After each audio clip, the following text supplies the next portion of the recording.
Alhamdulillahirabbil alamin bihi nasta'in ala umuri dunya waddin. Sallallahu wasallam wa baraka ala sayyidina Muhammadin wa ala alihi wa sahbihi ajma'in.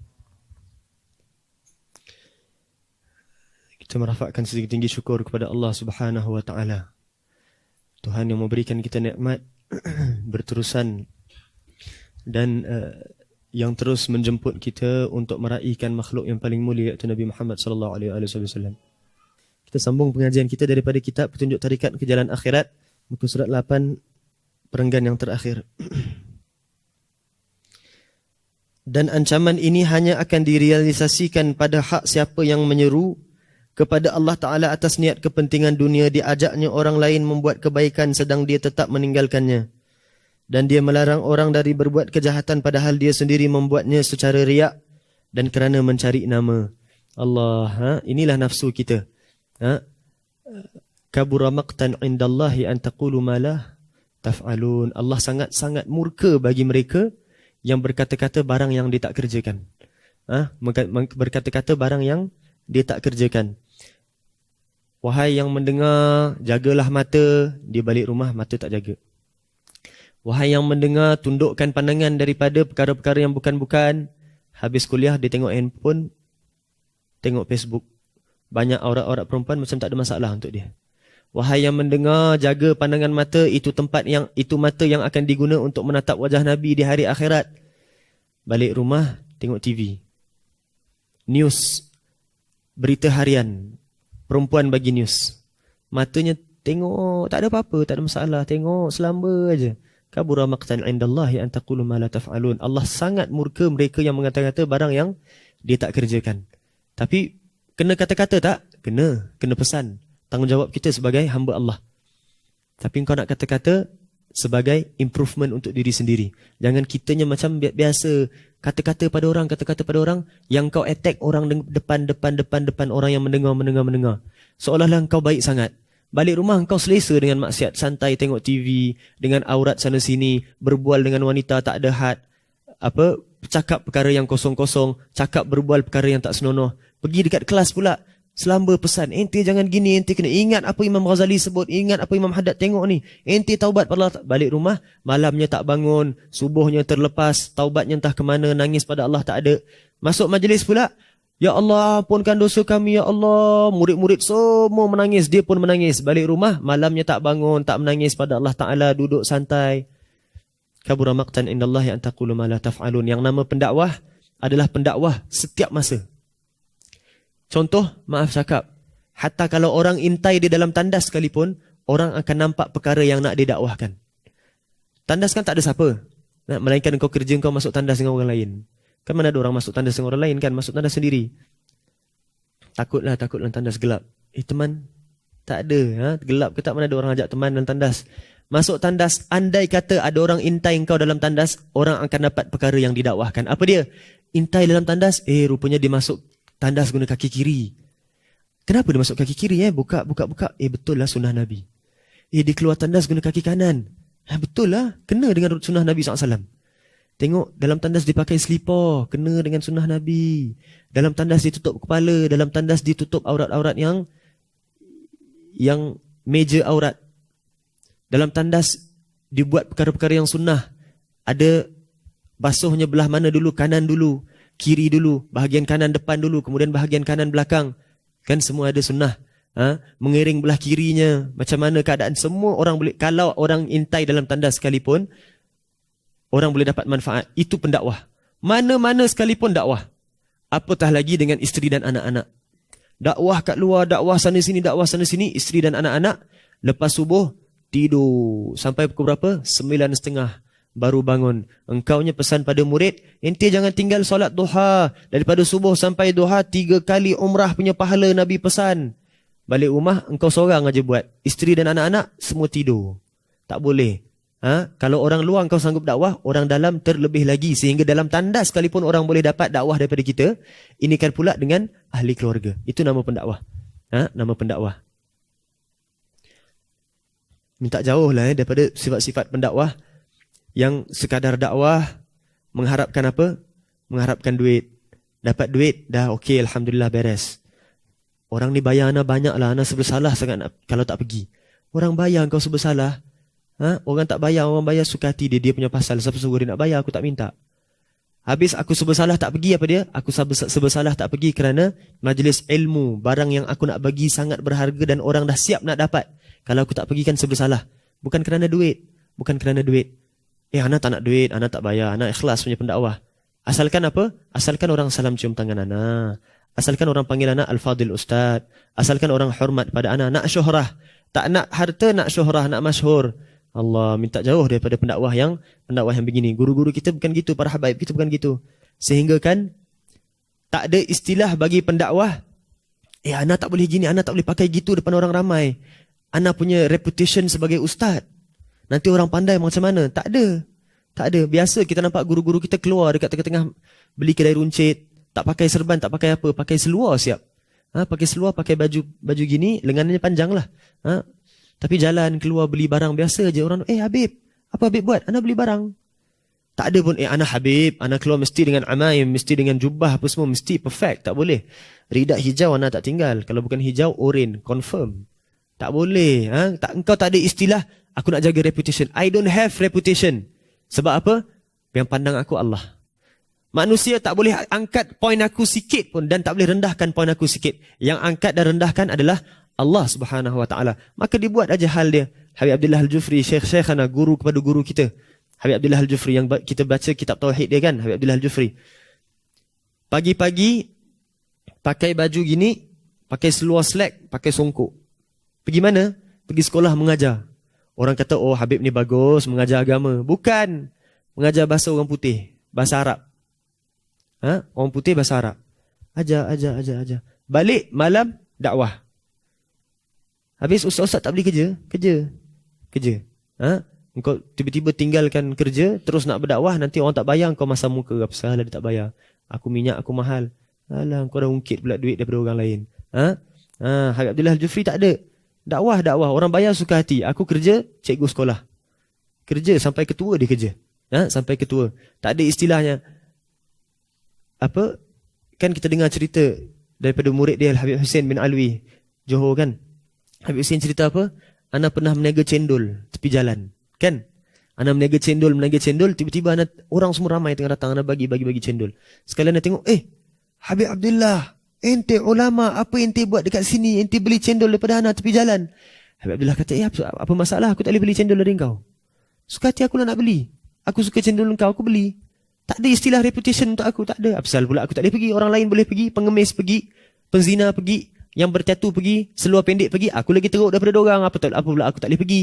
Tak ada istilah reputation. Tak ada istilah reputation. Engkau jaga bukan untuk nanti orang tengok takkan ustaz gini. Tak ada. Engkau jaga kerana Allah sedang menengok aku. Itu nama pendakwah. Subhanallah. Allahumma ja'alna minhum.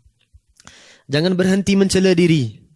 Mencela diri kena faham. Mencela diri adalah wajib. Kenapa wajib? Selagi engkau tak cela diri, engkau masih manis dengan maksiat yang lama. Kalau masih manis dengan maksiat yang lama, itu yang kita dengar orang-orang tua kata apa? Abah dulu, engkau sekarang pakai fashion-fashion gini. Abah dulu seluar pendek. Allah, maksiat engkau buat, engkau bangga-banggakan diri. Sebab apa? Engkau tak cela maksiat dulu. Kalau tak cela maksiat dulu, masih ada kemanisan maksiat yang lama dalam hati.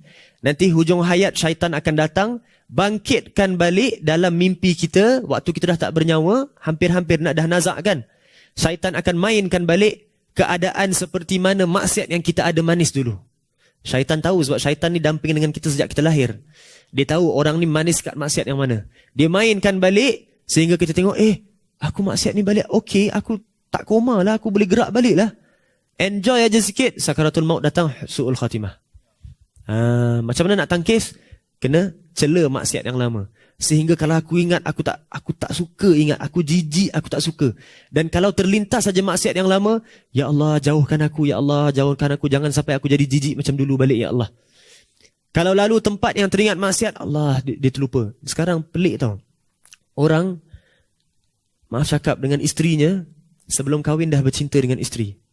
Lepas kahwin, pergi dekat tempat lama-lama dating, yang, ingat tak kita kat sini macam mana? Ingatlah bang, ni kali pertama kita dating kan?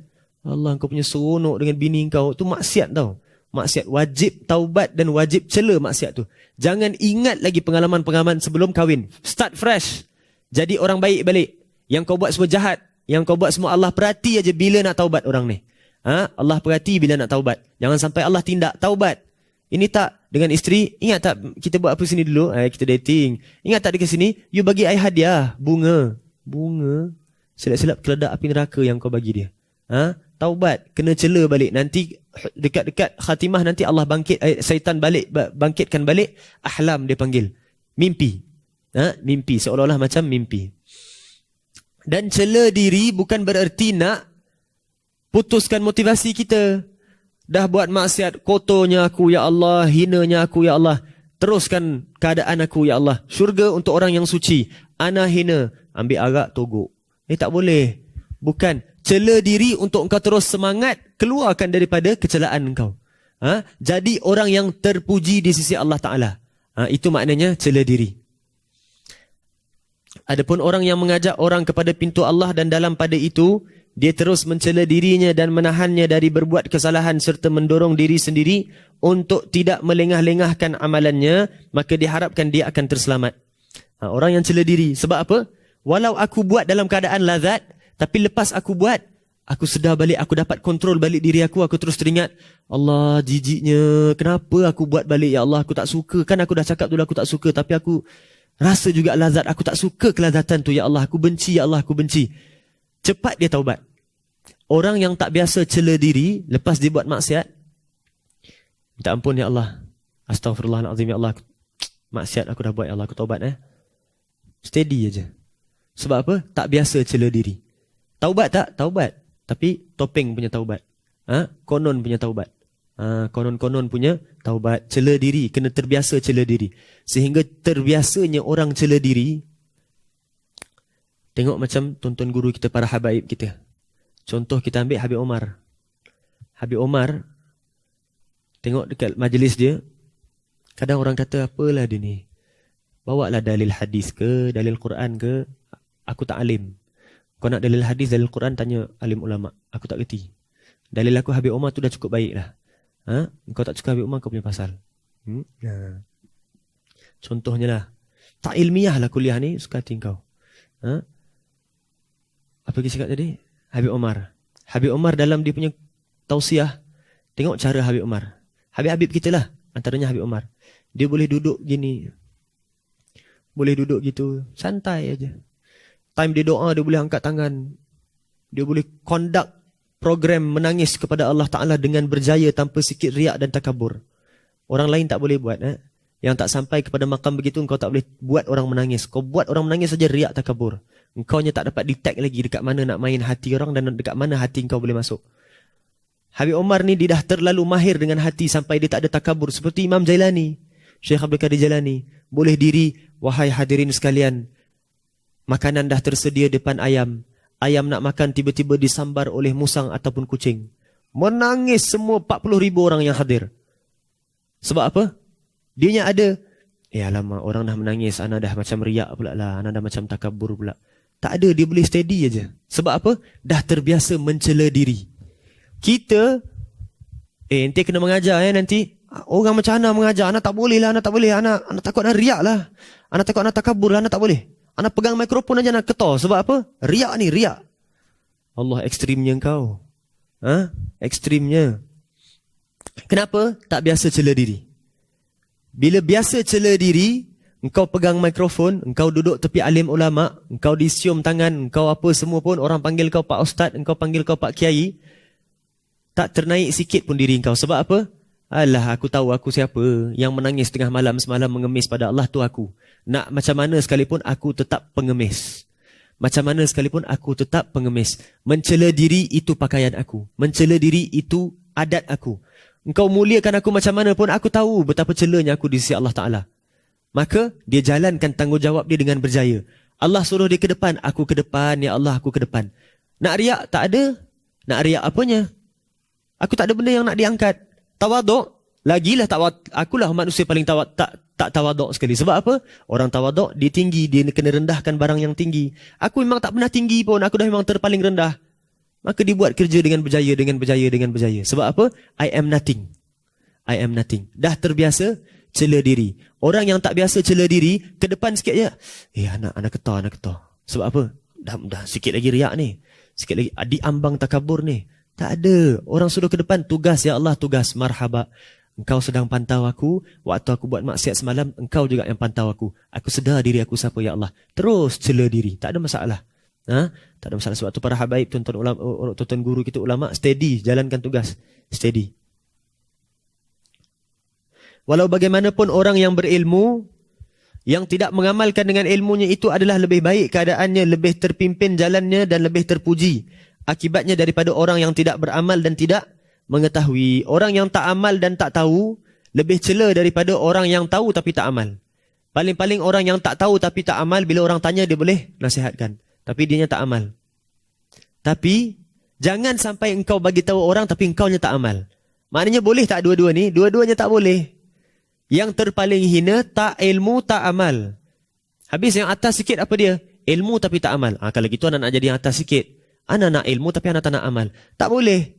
Bila engkau ilmu tapi tak amal, engkau masuk dalam ayat tadi, kabura maqtan indallahi an taqulu ma la taf'alun. Allah murka pada orang yang beramal, tak berilmu, yang bagi tahu orang tapi dianya tak amal. Jadi dua-dua tak boleh. Dua-duanya tak boleh. Tapi kenapa dibagi tahu dua-dua ranking? Supaya engkau pindah satu demi satu. Anak aku sekarang tak amal, tak ilmu. Kau bagi dia ilmu dulu. Jangan kau bagi dia amal terus. Engkau bagi dia ilmu dulu. Sebab apa? Yang lebih terpuji adalah yang berilmu tapi tak amal. Maka engkau ajar dia dulu. Ajar, dah ajar. Sekarang mula amal. Amal. Baru amalan dia dengan amalan yang berilmu.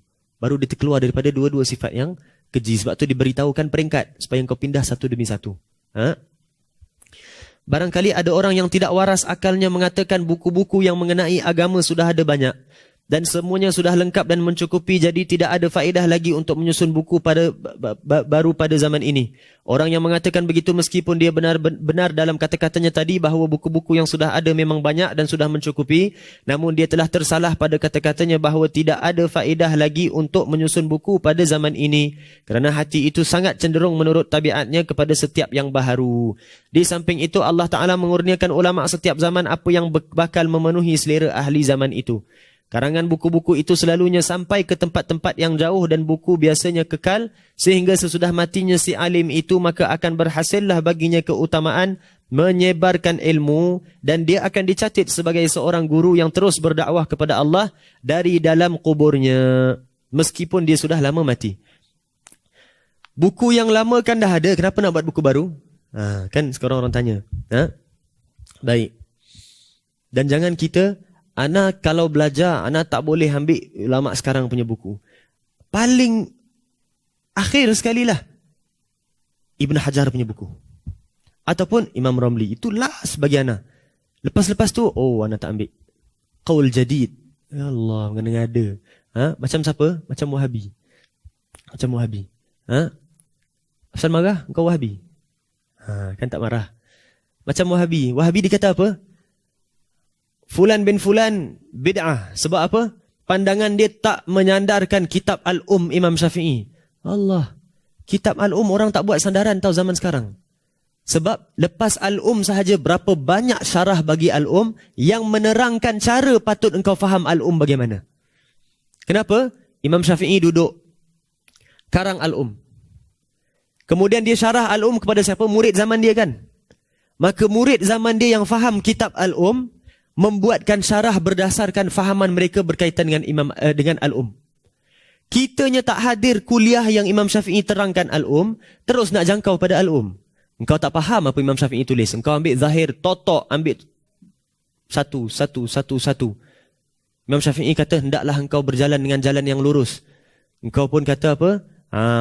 Orang ni pergi surau, hari tu anak nampak di kona kereta dia. Imam Syafi'i suruh jalan lurus, dia tak faham Al-Um, tak faham Al-Um. Tak ada, engkau kena faham apa maksud Imam Syafi'i jalan-jalan yang lurus. Kenapa nak faham? Macam mana nak faham? Hadir kuliah Imam Syafi'i. Yang hadirnya siapa? Para murid-muridnya. Maka mereka hasilkan syarah demi syarah demi syarah. Sebab tu engkau kena ambil daripada ulama yang bertalian kepada Imam Syafi'i. Engkau tak boleh terus lompat. Yang tak faham benda ni adalah Wahabi. Kenapa ikut ulama mutaakhirin? Kita ikut mutagaddimin, Imam Syafi'i apa semua. Engkau ikut Imam Syafi'i terus engkau tak faham. Tak faham. Kaedah mengambil ilmunya tak faham. Disiplin mengambil ilmu tak faham. Disiplin mengambil ilmu tak faham. Pertama sekali disiplin. Kemudian kenapa kena hasilkan kitab sekarang? Supaya ulama zaman sekarang pun dapat pahala seperti mana ulama zaman dulu. Tak ada pahala berdakwah dan pahala mengarang kitab semua pada ulama beratus tahun dulu. Ulama sekarang tak dapat. Tak ada. Ulama sekarang pun boleh dapat. Allah bagi peluang juga. Karang kitab. Karang kitab. Ustaz Syahir karang berapa banyak kitab? Banyak faedah. Tak boleh karang? Boleh. Sangat berfaedah. Sebab apa? Ulama zaman sekarang dapat juga bahagian pahala mengarang kitab seperti ulama zaman dulu. Dan yang seterusnya faedahnya apa? Ulama zaman sekarang dia faham masalah sekarang apa dia. Kalau kita tengok dalam kitab-kitab fikih, ulama zaman sekarang dia akan tulis. Contohnya, kita baca Sabilal Muhtadin dikarang oleh Syekh Arsyad Banjari, orang Banjar, orang kita. Dia karang, dia kata apa? Kalau engkau tengok perubahan pada air yang dibuat oleh perkara yang bukan mutanajis, contohnya koma-koma za'faran, saffron. Contohnya koma-koma ataupun air mawar, kan mudah faham. Kan mudah faham. Binatang yang masuk ke dalam air yang tak berdarah, yang darahnya tak mengalir, contohnya cicak. Cicak kan boleh faham. Orang Arab tak ambil contoh cicak tau. Dekat Arab tak ada cicak.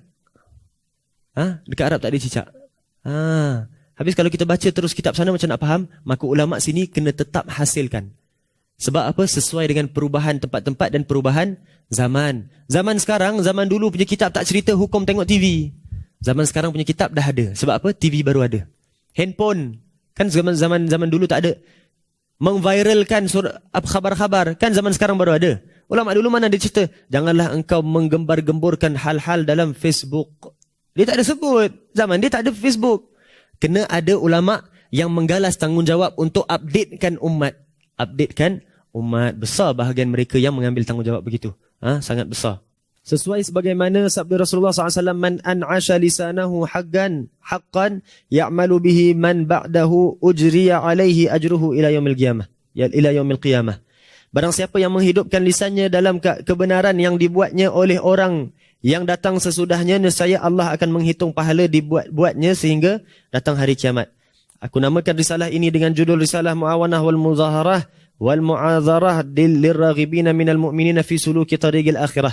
Aku memohon kepada Allah Ta'ala supaya ini bahagian yang sangat bagus dalam kitab ulama. Sebab apa? Imam Haddad berikan kita peluang untuk masuk dalam doa Imam Haddad.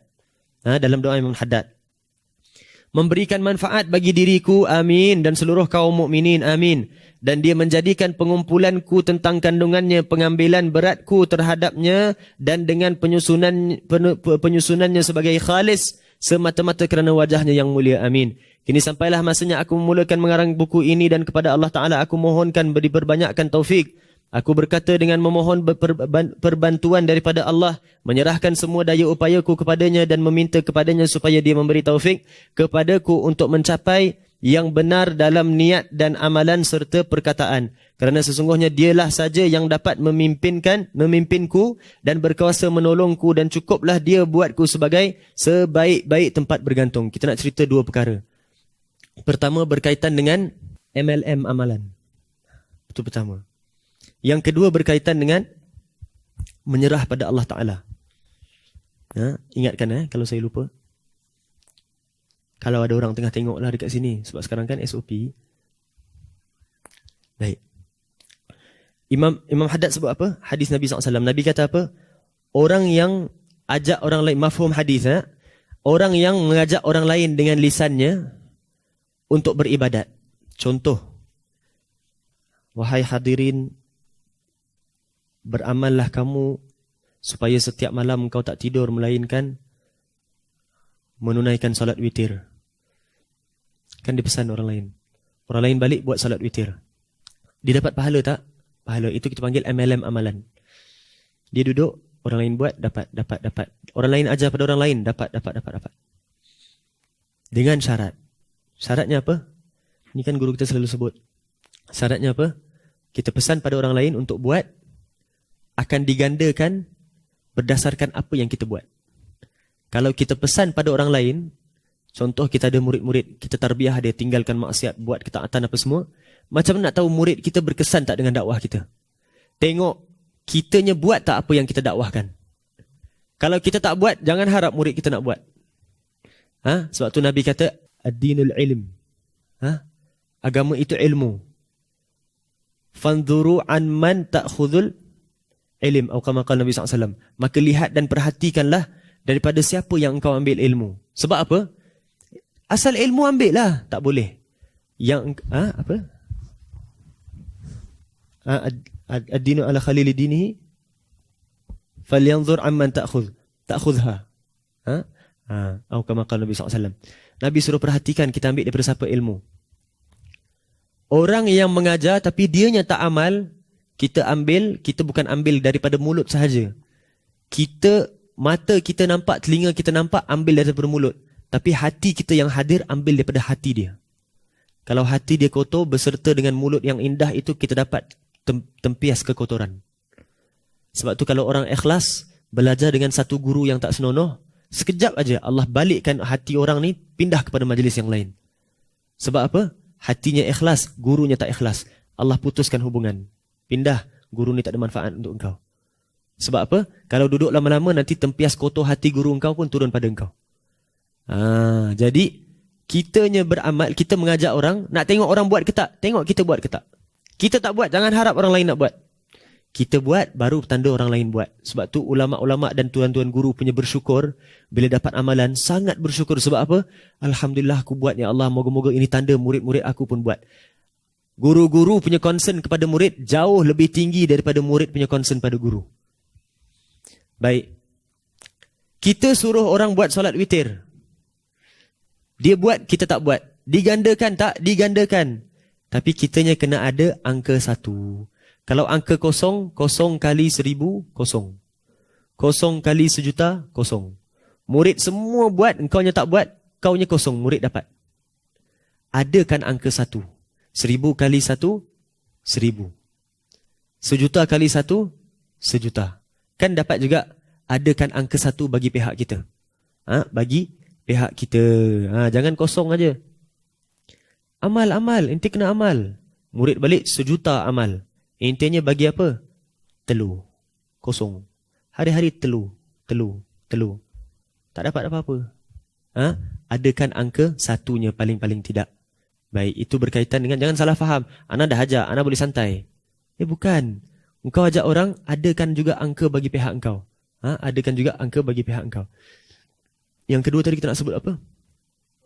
Menyerah pada Allah Ta'ala. Subhanallah. Menyerah pada Allah Ta'ala.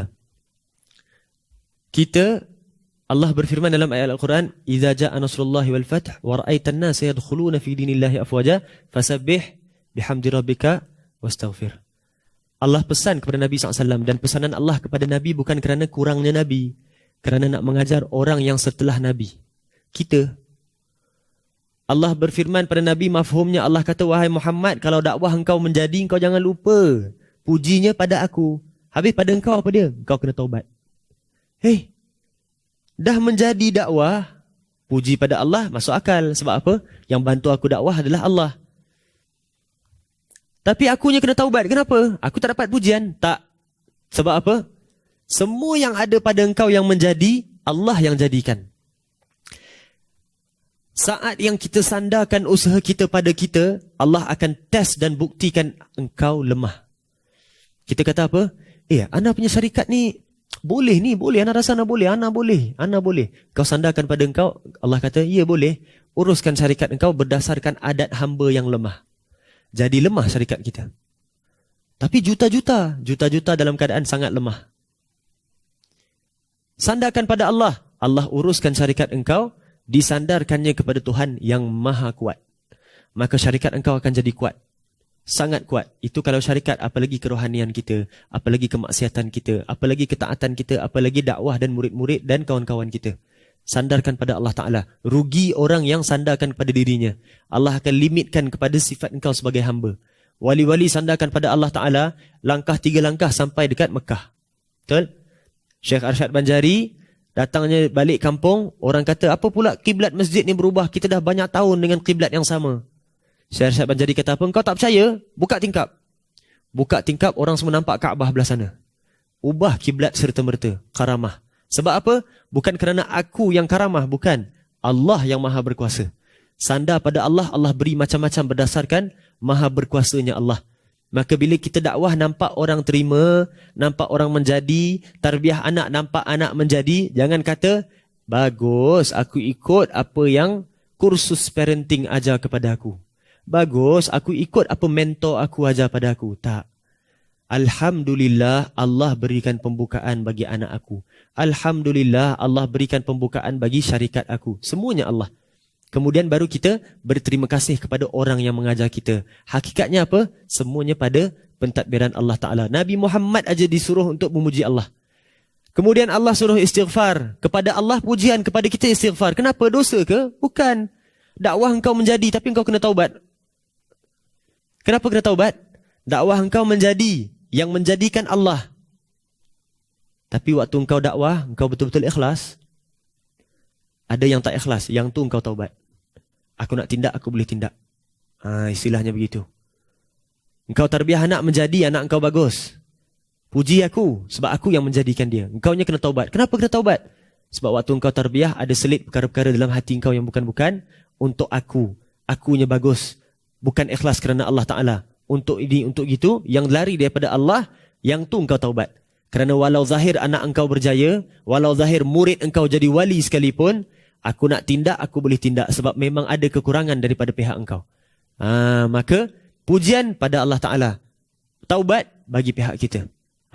Dengan begitu terus kita akan jalan tanggungjawab kita dalam keadaan menyandarkan segala-galanya di kekuatan Allah Ta'ala. Wallahu a'lam. Mohon maaf atas segala kekurangan dan juga alhamdulillah terima kasih banyak kepada yang mendengar dan yang mengikuti.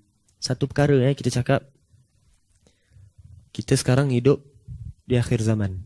Ini kita dah cakap beberapa kali sebelum ni. Kita dah hidup di akhir zaman. Akhir zaman ni disiplin mau jaga.